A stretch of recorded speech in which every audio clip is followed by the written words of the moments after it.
रीवा से आपको बता दें, जहां मजदूरों पर लाठीचार्ज की घटना सामने आई है। आरोप है कि मजदूर खाने की मांग कर रहे थे, लेकिन बदले में उन्हें लाठियां मिली। जानकारी के मुताबिक उत्तर प्रदेश और मध्य प्रदेश की सीमा पर चाक घाट के पास मजदूरों ने जाम लगा दिया था। मजदूर सुनवाई ना होने पर अपनी गुहार लगा रहे थे। मजदूर खाने की व्यवस्था ना होने के कारण विरोध कर रहे थे। इसके बाद पुलिस ने उन पर लाठीचार्ज कर दिया।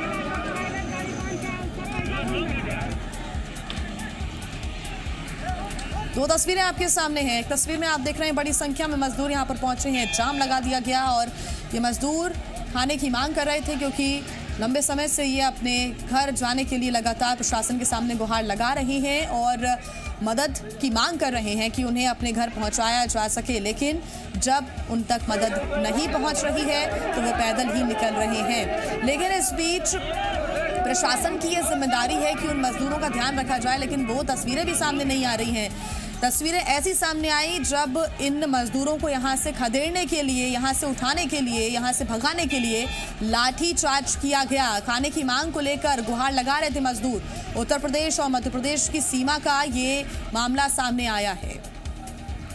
ज्यादा जानकारी के साथ जी मीडिया संवाददाता संजय लोहानी हमारे साथ जुड़ गए हैं। संजय, बड़ी ही गंभीर स्थितियां अभी बनी हुई हैं। एक तरफ जहां मजदूर खुद ही पैदल चलकर अपने गृह जिले, गृह राज्य पहुंच रहे हैं, तो दूसरी तरफ जब वो खाने की गुहार लगाते हैं, मदद की मांग करते हैं, तो उनके ऊपर लाठियां बरसाई जा रही हैं।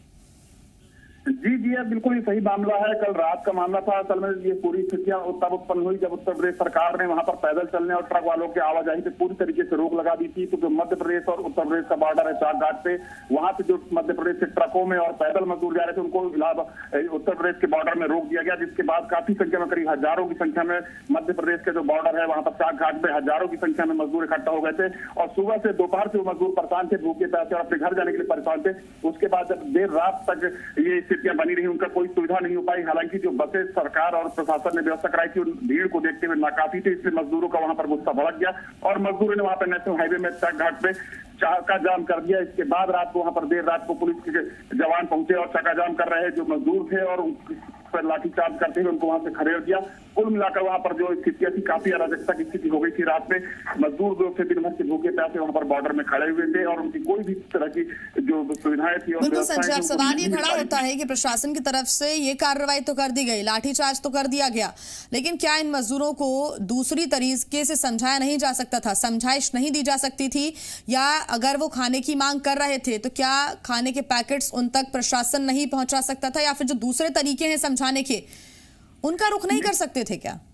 जी, निश्चित तौर पे जो वहाँ पे मजदूरों की भीड़ थी, काफी ज्यादा संख्या में थी, करीब 5,000 से 10,000 के बीच वहाँ पे मजदूर इकट्ठा हो गए थे। उनको समझाना उनके किसी की बस की बात नहीं थी, क्योंकि इतने ज्यादा मजदूर थे, इतनी ज्यादा उनकी समस्याएं थी। सुबह से भूखे प्यासे परिवार के साथ वहाँ पर सड़कों में बैठे थे, इस गर्मी में बैठे थे। जब देर रात तक उनकी कोई दिन भर आश्वासन मिलता रहा कि उनकी व्यवस्था की जा रही, जब व्यवस्था नहीं हो पाई तब जाके मजदूरों का गुस्सा फूटा और उन्होंने चक्का जाम कर दिया वहां पर।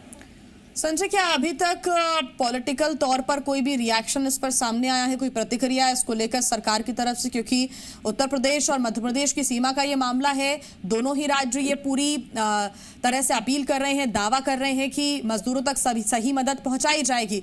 दोनों ही बीजेपी शासित राज्य हैं और केंद्र की तरफ से भी कहा जा रहा है कि जो ट्रेनें हैं, श्रमिक ट्रेनें, उनकी भी व्यवस्था की जा रही है, लेकिन वो व्यवस्था धरातल पर क्यों नजर नहीं आती? जिस जगह पे ये पूरा मामला था, चाक घाट बॉर्डर था, वहां पर ट्रेन की सुविधा नहीं है और वहां पे केवल ही सड़क मार्ग से ही जाया जा सकता है। और वो जिस तरह से वहां पर ट्रकों में मजदूर वहां पर पहुंचे थे और पैदल चलने वाले जो मजदूर पहुंचे थे, उनके लिए जो शासन ने व्यवस्थाएं की थी, उत्तर प्रदेश सरकार ने तो टोटली रोक लगा दी थी, ट्रकों और पैदल आवाजाही पर रोक लगा दी। इसलिए यहाँ पर मध्य प्रदेश के जो बॉर्डर था वहां पर काफी संख्या में भीड़ इकट्ठे हुए। जो बसें प्रशासन ने उत्तर प्रदेश या मध्य प्रदेश के कुछ लोगों ने व्यवस्था की भी, तो वो देर रात को जितने मजदूर थे उनके लिए नाकाफी, उनके मुंह में जीरा के समान वो बसों की और सुविधाओं की व्यवस्था थी। सरकार की कोई प्रतिक्रिया इस पर संजय क्या अभी तक सामने आई है, या विपक्ष की तरफ से किसी ने कुछ कहा है? शासन नहीं, सरकार कोई भी नुमाइंदा इस पूरे मामले पे जो लाठीचार्ज हुआ, जो मजदूरों की वहाँ समस्या थी, किसी तरह का ऑफिशियल कोई बयान नहीं आया अभी तक। और अभी क्या स्थिति है संजय वहां पर? अभी क्या देख पा रहे हैं आप?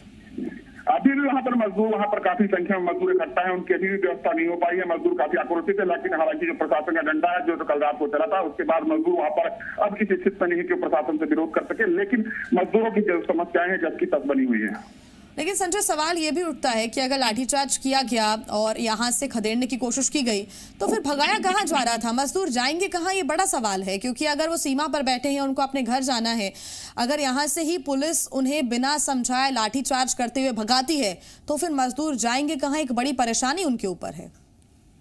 मजदूरों का जो चक्काजाम था वो नेशनल हाईवे के ऊपर हो गया था चक्काजाम, जो और वहां पर आवाजाही के लिए जो दूसरे साधन थे, जो ट्रक थे, जो मालवाहक थे, अन्य जो सुविधा वाली सामग्री जा रही थी, वो पूरी तरीके से ब्लॉक हो गई थी। इसलिए प्रशासन ने उनको समझाई थी, लेकिन जब वो नहीं माने मजदूर, प्रशासन को वहां पर मजबूरी में लाठीचार्ज करना पड़ा। तो जो मजदूर थे उनका कहना था कि जो हमको दिन भर से आपने आश्वासन दिया कि बसें भेजेंगे, हम आपको यहाँ से खाना देंगे, लेकिन अभी तक आपने कोई व्यवस्था की।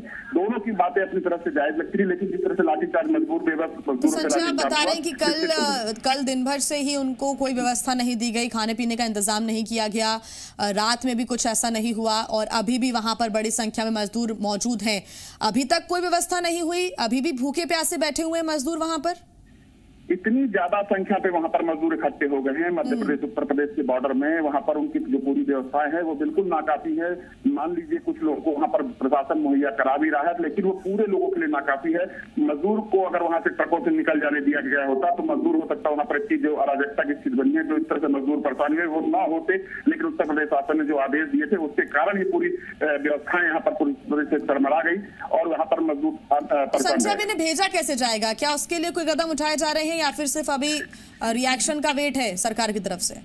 यहाँ पर अभी जो मध्य प्रदेश के जो आला अधिकारी हैं और उत्तर प्रदेश के अधिकारी आपस में बातें कर रहे हैं और उत्तर प्रदेश की जो बसें हैं वो बॉर्डर पर मंगाई जा रही हैं, जिससे कि ये जो मजदूर हैं इनको यहाँ पर व्यवस्थित करके उनको बसों के रास्ते से वहां पर वापस उत्तर प्रदेश भेजा जा सके। बिल्कुल संजय, बहुत धन्यवाद आपका तमाम जानकारी के लिए। तो चाक घाट के पास मजदूरों ने जाम लगा दिया था। कल दिन भर से उनकी यही मांग थी, यही गुहार थी कि उनके पास तक सही इंतजाम पहुंच सके। खाना मांग रहे थे, लेकिन खाना मांगने की जो गुहार है वो पूरी नहीं हुई, बल्कि मजदूरों पर लाठी चार्ज करके उन्हें यहां से खदेड़ा गया और जो जाम रोड पर लगाए थे मजदूरों के द्वारा, जो जाम लगाया गया था वो खुलवाने के लिए पुलिस प्रशासन यहां पर पहुंची। हालांकि बताया जा रहा है कि इंतजाम जरूर किए गए थे मजदूरों के लिए, लेकिन वो इंतजाम नाकाफी साबित हुए क्योंकि बड़ी संख्या में मजदूर यहां पर मौजूद हैं। खाने की व्यवस्था ना होने पर मजदूरों का गुस्सा फूट पड़ा। बताया जा रहा है कि उत्तर प्रदेश की सीमाओं को क्योंकि वैसे ही सील कर दिया गया है और जो ट्रक और बसेस मजदूरों को भर भर कर ले जा रहे थे उन पर भी रोक लगा दी गई है। बता दें कि उत्तर प्रदेश और उत्तर प्रदेश जाने वाले मजदूरों के साथ जो दुर्घटनाएं सामने आई है उसको ध्यान में रखते हुए ही ये सख्त निर्णय लिया गया था उत्तर प्रदेश की योगी सरकार की तरफ से, और यही वजह है कि प्रशासन वहां का सीमाओं पर काफी सख्त नजर आया और यही वजह है कि सीमाओं पर रोक दिया गया और उत्तर प्रदेश नहीं जाने दिया। तो मध्य प्रदेश की सीमा पर इतनी बड़ी संख्या में ये मजदूर इकट्ठा हो गए। दो तस्वीरें आप देख रहे हैं, मजदूर लगातार गुहार लगा रहे हैं कि उन तक खाने पीने की व्यवस्था की जाए। टेम्परेचर क्योंकि बढ़ा हुआ है, भीषण गर्मी में ये मजदूर दिन भर इंतजार करते रहे कि शायद प्रशासन उनके लिए कुछ करेगा, लेकिन जब रात तक कोई भी व्यवस्था इन मजदूरों के लिए नहीं की गई तो शाम को, रात को इनका गुस्सा फूटा और चक्का जाम रोड पर लगा दिया। जैसे ही चक्का जाम हुआ वैसे ही पुलिस प्रशासन, पुलिस के जवान एक्टिव हुए और सभी को वहां से खदेड़ने की कोशिश की गई। लाठी चार्ज तक यहां पर किया गया, लाठियां भांजी गई मजदूरों के ऊपर। आप तस्वीरें देख रहे हैं किस तरह से मजदूर यहां से भागते हुए नजर आ रहे हैं। सोशल डिस्टेंसिंग का यहां पर पालन नहीं किया जा रहा है। कुछ लोग मास्क लगाए हैं तो कुछ लोग मास्क नहीं लगाए हैं। ऐसे में सवाल यही उठता है कि इतनी बड़ी संख्या में अगर यहाँ पर मजदूर बैठे हैं तो जो कोरोना का संक्रमण है उसके फैलने का खतरा और भी ज्यादा बढ़ जाता है। लगातार प्रशासन सभी से अपील कर रहा है कि तमाम नियमों का पालन किया जाए, लेकिन इन मजदूरों की ये मजबूरी है कि वो इतनी बड़ी संख्या में यहाँ पर प्रशासन की व्यवस्थाओं का इंतजार ही करते रहे।